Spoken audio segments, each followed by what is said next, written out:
नमस्कार मित्रांनो.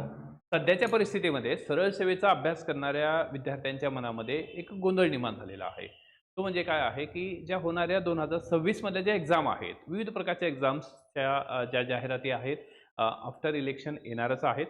तर त्यामध्ये सर्वात महत्त्वाचा मुद्दा आहे, की ह्या परीक्षा नेमका कोण घेणार? अशा प्रकारचा जो गोंधळ आहे किंवा या ठिकाणी प्रश्न निर्माण झालेला आहे, त्या प्रश्नावर आपण डिस्कशन चर्चा या व्हिडिओमध्ये करणार आहोत. जर आपण डायरेक्शन अकॅडमीच्या यूट्यूब चॅनलला नवीन असाल तर पहिले सबस्क्राईब करून घ्या, कारण डेली अपडेट आपण या ठिकाणी अगदी ऑथेंटिक अपडेट देण्याचा प्रयत्न करत आहोत.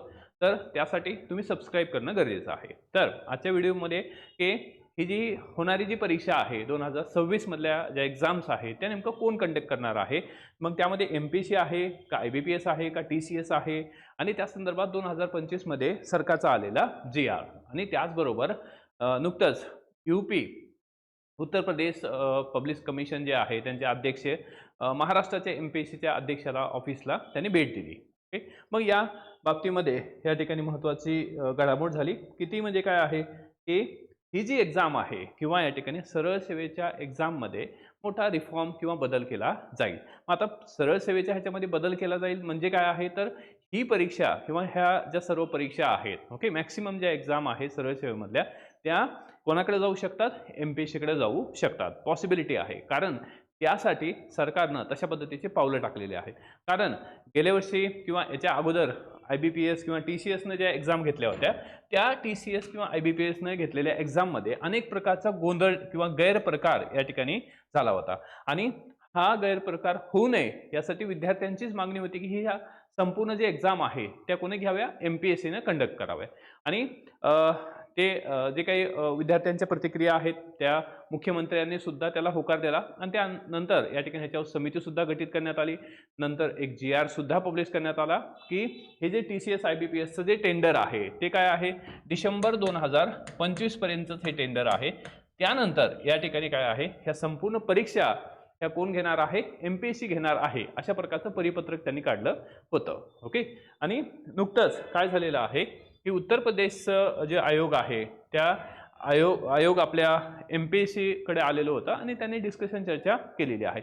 मग यामध्ये महत्त्वाचा मुद्दा काय आहे की परीक्षेसाठीच्या नियमामध्ये काही सुधारणा केल्या जातील. ओके, तर मग यामध्ये की लिपिक टंकलेखक पदे वगळून उर्वरित पदे MPSCच्या कक्षेत आणण्यासाठी केरळ लोकसेवा आयोगाच्या धर्तीवर नियमात सुधारणा करण्याचा निर्णय घेण्यात आला. आता केरळ लोकसेवा आयोगामध्ये असं आहे किंवा त्या राज्यात असं आहे की सर्व प्रकारच्या ज्या सरळ सेवा आहे ते त्या ठिकाणचं स्टेट पब्लिक सर्व्हिस कमिशन म्हणजेच केरळ पब्लिक कमिशन घेतं. ओके, तशाच पद्धतीनं या ठिकाणी महाराष्ट्र सुद्धा करू शकतं. त्यासाठीच केरळच्या पब्लिक कमिशनची भेट या ठिकाणी महाराष्ट्राच्या MPSCच्या अध्यक्षाने घेतली होती, शिष्टमंडळाने घेतली होती, आणि त्या ठिकाणी चर्चा डिस्कशन झाली. त्यान्वये की आयोगानेही परीक्षेच्या कामामध्ये विविध बदल करण्यास सुरुवात केली आहे. याचाच भाग म्हणून केरळ लोकसेवा आयोगाला MPSCच्या शिष्टमंडळाने भेट दिली होती. ओके, आणि त्यानंतर समिती सुद्धा गठीत करण्यात आली होती. आता यामध्ये मुद्दा आहे की जर ही परीक्षा किंवा या सगळ्याच परीक्षा जर MPSC कडे गेल्या, ओके, तसं तर सगळ्या एक्झाम MPSC कडे जाणं पॉसिबल नाही, कारण मे बी तांत्रिक कारण आहे किंवा त्यांच्याकडं तेवढा ओव्हरलोड जो आहे तो त्यांना या ठिकाणी काय होणार नाही की सस्टेन होणार नाही. त्यामुळं निश्चित काही पद तर जाणारच आहे. ओके, पण आता यामध्ये MPSCच्या बाबतीत जर पाहिलं, MPSC ही काय आहे, या ठिकाणी कॉन्स्टिट्यूशनल बॉडी आहे, त्याचा संविधानामध्ये समावेश आहे, आणि कॉन्स्टिट्यूशनल बॉडी आहे, त्याचबरोबर पारदर्शकता आहे, ओके, ट्रान्सपरन्सी आहे, आणि या ह्याच्यामध्ये ही MPSCची एक पर्टिक्युलर लेवल आहे. ओके, तर या MPSC कडे जर सरळ सेवा गेली, ओके, तर यामध्ये काय आहे, सगळ्याच मुलांचा फायदा आहे. कारण काय आहे, तर कुठल्याही प्रकारचा गैरव्यवहार किंवा या ठिकाणी गैरप्रकार होण्याचा कुठलाही चान्स किंवा या ठिकाणी शक्यता सुद्धा निर्माण होणार नाही. त्यामुळं या ह्याच्यामध्ये जर MPSC केलं सरळ सेवा गेल्या तर काय आहेत, 2-3 पॉसिबिलिटीज निर्माण होऊ शकतात. आता यामध्ये की तलाट्याच्या बाबतीत जर विचार केला तर गेल्या वर्षी 15 ते 16 लाख फॉर्म होते. आता MPSC 15-16 लाख परीक्षा ही ऑफलाईन घेऊ शकते का नाही, ओके, त्याची या ठिकाणी काय आहे की साशंकता आहे. ओके, कारण तेवढ्या प्रमाणात काय आहे किंवा की त्यांचं सेंटर्स किंवा तेवढी मॅन पॉवर ह्या सगळ्या गोष्टी आहेत का नाही याचा अजून काही या ठिकाणी की संदर्भ आलेला नाही. म्हणजे काय आहे, तर या ह्याच्यामध्ये की सरळ सेवा ही MPSC कडे जाणार आहे का नाही अजून कुठल्याही प्रकारची स्पष्टता आलेली नाही. फक्त काय आहे 2025 म्हणजे डिसेंबर 2025ला TCS IBPSचं कॉन्ट्रॅक्ट जे आहे ते बंद झालेलं आहे. ठीक आहे. तर या ह्याच्यामध्ये जर आता सरळ सेवा MPSC कडे गेली तर हे विद्यार्थ्यांसाठी काय आहे फायद्याचंच असणार आहे. ओके. मग आता तुम्ही कॉमेंटमध्ये म्हणणार की सर की मग ते MPSC वाले जे मुलं आहे ते सगळ्या परीक्षा किंवा सगळे पदं काय करतील खाऊन टाकतील किंवा या ठिकाणी सगळे पदं तेच हे करतील. ओके. असं बिलकुल नाही. तर या ह्याच्यामध्ये मग MPSCचा प्युअर MPSCचा अभ्यास करणारा विद्यार्थी असू द्या किंवा या ठिकाणी सरळ सेवेचा. आता MPSCचा विद्यार्थी असेल तो स्वाभाविकच काय आहे तो सरळ सेवेचा सुद्धा फॉर्म भरतच असतो. त्यामुळं जे सरळ सेवेचे विद्यार्थी आहेत किंवा या ठिकाणी फक्त सरळ सेवेचा अभ्यास करणारे विद्यार्थी ओके यांनी सुद्धा काय करणं गरजेचं आहे तर या ह्याच्यामध्ये MPSCच्या ॲटलिस्ट कंबाईन लेवलचा अभ्यास करणं गरजेचं आहे. म्हणजे combine group C. Okay. Combine group C. Group C ची जी एक्झाम आहे त्या लेवलचा आपल्याला अभ्यास करणं गरजेचं आहे. आणि सरळ सेवेमध्ये जे 4 या ठिकाणी फॅक्टर्स आहे किंवा 4 घटक आहेत यामध्ये या ठिकाणी मराठी आहे किंवा या ठिकाणी इंग्लिश आहे, त्यानंतर मॅथ आणि रिझनिंग आहे आणि GK GS आहे. ठीक आहे. आता हे 4 फॅक्टर्स या ठिकाणी काय असणार आहे सेम असणार आहे. या ठिकाणी सुद्धा बरोबर इथं सुद्धा काय आहे हे 4 फॅक्टर्स सेम असणार आहे. फक्त काय आहे द स्ट्रक्चरल चेंजेस होते. स्ट्रक्चरल चेंजेस म्हणजे काय आहे की तुम्हाला MPSC कडे जर ही एक्झाम गेली तर काय आहे तर आपल्याला थोडा डीप अभ्यास करावा लागणार आहे. म्हणजे तुम्ही रेफरन्स जे आहे हे चांगले वापरा. म्हणजे जसं एक्झाम्पलमध्ये मराठी वाचत असाल तर या ठिकाणी की वन अँड ओनली एक पुस्तक आहे ते म्हणजे काय आहे मोरा वाळुंबे यांचं पुस्तक. ते सगळ्यात स्टँडर्ड आहे. ते वाचलं तर कुठलंही पुस्तक XYZ वाचायची गरज पडत नाही. तसंच इंग्लिशमध्ये आहे MJ शेख असेल किंवा या ठिकाणी पालनसुरी सगळ्यात स्टँडर्ड. ठीक आहे. मग असे जर संदर्भ ग्रंथ किंवा पुस्तकं जर तुम्ही वाचले तर डेफिनेटली काय आहे की आपली जी फाईट आहे किंवा की तुम्हाला वाटतं की MPSCच्या विद्यार्थ्यासोबत आहे तर ती फाईटचा प्रश्नच येणार नाही.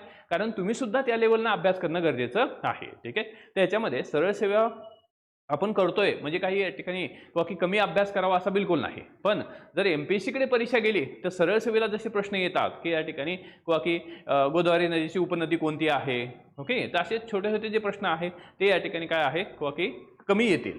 ओके. पण त्याचं जे काही लेवल आहे थोडं स्टँडर्ड या ठिकाणी डेफिनेटली वाढणार आहे. त्यामुळं तुम्ही त्या दृष्टिकोनातून अभ्यास करणं गरजेचं आहे की आपली ही परीक्षा जर MPSC कडे गेली तर मी या ठिकाणी त्या रेसमध्ये सुद्धा किंवा त्या स्पर्धेमध्ये सुद्धा काय आहे की आपला टिकाव लागला पाहिजे किंवा तुम्ही या ठिकाणी त्या स्पर्धेमध्ये सुद्धा काय आहे चांगली फाईट दिली पाहिजे. त्यामुळं या ठिकाणी सध्या अभ्यास करत असताना नियोजन करत असताना दोन्ही पद्धतीचं नियोजन करा. कारण अजूनही कुठेही क्लेरिफिकेशन आलेलं नाही की MPSC घेणार आहे सरळ सेवा किंवा या ठिकाणी TCS IBPS घेणार नाही.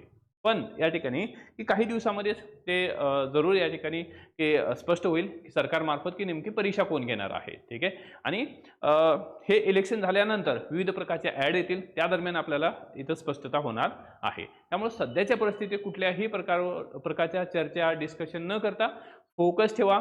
फोकस या ठिकाणी तुमच्या अभ्यासावर ठेवा. फक्त स्टँडर्ड साहित्य जे आहे ते जरूर वापरा आणि त्याचबरोबर थोडा या ठिकाणी की अपग्रेड किंवा थोडा या ठिकाणी वरच्या लेवलचा जो अभ्यास आहे वरच्या लेवलचा म्हणजे काय आहे की ह्याच्यामध्ये किंवा की थोडा इनडिप्थ अभ्यास करण्याचा प्रयत्न करा. उगाच वरचं वाचलं आणि TCS IBPSचे फक्त PYQच केले तर असं बिलकुल चालणार नाही. ओके.